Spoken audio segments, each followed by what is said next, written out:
மகத்தான புரட்சி வளர்ந்தது.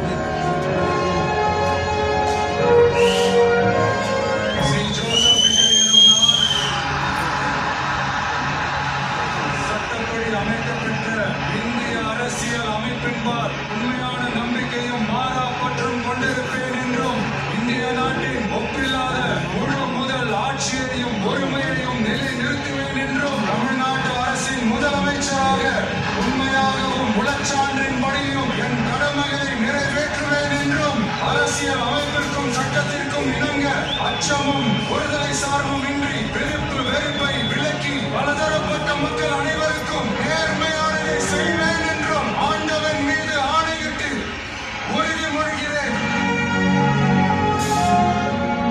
மக்கள் உள்ளமெங்கும் மின்னல் ஒளிவண்ணம் பெறும் விதத்தில் 2 மாதத்திற்கு 500 யூனிட்டுக்குள் பயன்படுத்துவோருக்கு 200 யூனிட் மின்சாரம் இலவசம். பெண்களின் பாதுகாப்பை உறுதிப்படுத்தும் நவீன சிங்கப்பெண் சிறப்பு காவல் படை.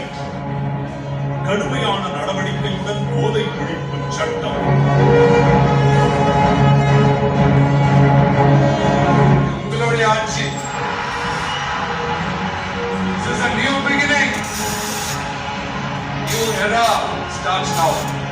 தேர்தல் வாக்குறுதி ஒவ்வொன்றாக நிச்சயம் நிறைவேற்றுவேன் என உறுதியளித்த மறுநாளே பள்ளி, கல்லூரிகள், கோயில்கள், மருத்துவமனைகள் அருகிலிருந்த 717 டாஸ்மாக் மதுபான கடைகளை உடனே மூட முதலமைச்சர் அவர்கள் உத்தரவிட்டார். சொல் வேகத்தை முந்திடும் செயல் வேகம் கொண்ட நம் முதலமைச்சரின் முயற்சிகளால் புத்தொளி வீசும் புதிய தமிழ்நாடு புதிய வரலாறு எழுதுகிறது.